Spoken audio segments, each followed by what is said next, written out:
क्या चीन की सबसे बड़ी टेक कंपनी ने अमेरिका की सबसे पावरफुल एआई टेक्नोलॉजी की नकल कर ली है? क्या एआई की दुनिया में अब साइबर वॉर शुरू हो चुका है? और क्या डोनाल्ड ट्रंप की वो चेतावनी सच साबित होती दिख रही है जिसमें उन्होंने कहा था कि अमेरिकी एआई टेक्नोलॉजी अगर चीन के हाथ लग गई तो ये अमेरिका की नेशनल सिक्योरिटी के लिए बड़ा खतरा बन सकती है। इन दिनों एआई इंडस्ट्री में एक ऐसा विवाद सामने आया है जिसने पूरी दुनिया का ध्यान अपनी ओर खींचा है। अमेरिकी एआई कंपनी एंथ्रोपिक ने चीन की टेक जायंट अलीबाबा पर गंभीर आरोप लगाए हैं। कंपनी का दावा है कि अलीबाबा ने उसकी क्लॉड एआई टेक्नोलॉजी की क्षमताओं को गैर कानूनी तरीके से कॉपी करने की कोशिश की है। अगर ये आरोप सही साबित होते हैं तो ये एआई इंडस्ट्री का अब तक का सबसे बड़ा इंटेलेक्चुअल प्रॉपर्टी विवाद बन सकता है। Hi everyone, you are watching NBT tech on the go. I am your host Mohini Singh. तो चलिए वीडियो शुरू करते हैं। सबसे पहले समझते हैं कि आखिर पूरा मामला क्या है। रिपोर्ट्स के अकॉर्डिंग अमेरिकी एआई कंपनी एंथ्रोपिक ने आरोप लगाया है कि अलीबाबा से जुड़े ऑपरेटर्स ने क्लॉड एआई की क्षमताओं को कॉपी करने की कोशिश की है। एंथ्रोपिक का कहना है कि ये सिर्फ सामान्य रिसर्च नहीं थी बल्कि बड़े पैमाने पर उसकी एआई कैपेबिलिटीज को दोहराने यानी क्लोन करने की कोशिश की गई है। यही वजह है कि कंपनी ने इसे एआई इंडस्ट्री के लिए गंभीर खतरा बताया है। एंथ्रोपिक का दावा है कि ये कोई छोटा हमला नहीं था। कंपनी के अकॉर्डिंग अप्रैल से जून 2026 के बीच लगभग 25,000 फर्जी अकाउंट्स बनाए गए। इन अकाउंट्स के जरिए क्लॉड एआई के साथ करीब 2.88 करोड़ यानी 28.8 मिलियन इंटरैक्शंस किए गए।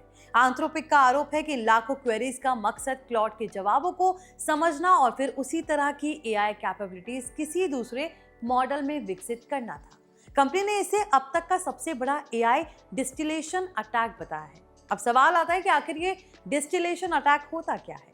आसान भाषा में समझिए, मान लीजिए किसी कंपनी ने कई सालों की मेहनत और अरबों डॉलर खर्च करके एक बेहद पावरफुल एआई मॉडल बनाया। दूसरी कंपनी खुद इतना खर्च करने के बजाय उस एआई से बार बार सवाल पूछती है, उसके जवाब रिकॉर्ड करती है और उन्हीं जवाबों का इस्तेमाल करके अपना नया एआई मॉडल तैयार करने की कोशिश करती है।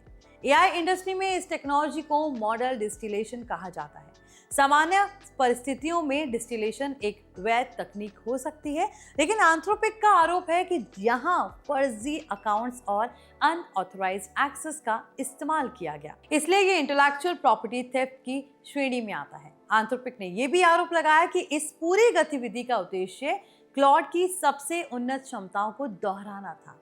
इसमें agentic reasoning, software engineering, long horizon planning, advance coding जैसी कैपेबिलिटीज शामिल बताई गई। कंपनी का कहना है कि अगर कोई प्रतिद्वंदी इन क्षमताओं को बिना रिसर्च कॉस्ट उठाए हासिल कर लेता है तो इससे एआई कंपटीशन का पूरा संतुलन बिगड़ सकता है। अब बात करते हैं डोनाल्ड ट्रंप की चेतावनी की।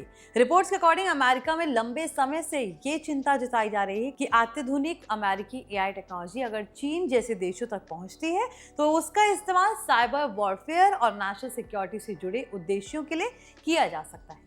इसी संदर्भ में डोनाल्ड ट्रंप की पहले की चेतावनियां भी फिर चर्चा में आ गई, जिसमें उन्होंने एआई टेक्नोलॉजी के गलत इस्तेमाल को लेकर चिंता जताई थी।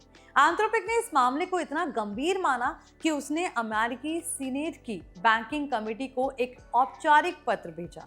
कंपनी ने सरकार से मांग की कि चीन से जुड़े एआई लैब्स के खिलाफ और कड़े export controls, penalties, security rules बनाए जाएं ताकि फ्यूचर में इस तरह की घटनाओं को रोका जा सके। तो आई होप आपको ये इन्फॉर्मेशन पसंद आई होगी। अगर वीडियो अच्छा लगा हो तो लाइक करें, ज़्यादा से ज़्यादा शेयर करें, साथ ही कमेंट करके बताइए क्या एआई मॉडल्स की सेफ्टी के लिए दुनिया भर में और सख्त नियम बनने चाहिए या फिर एआई रिसर्च को खुला और प्रतिस्पर्धी ही रहने देना चाहिए।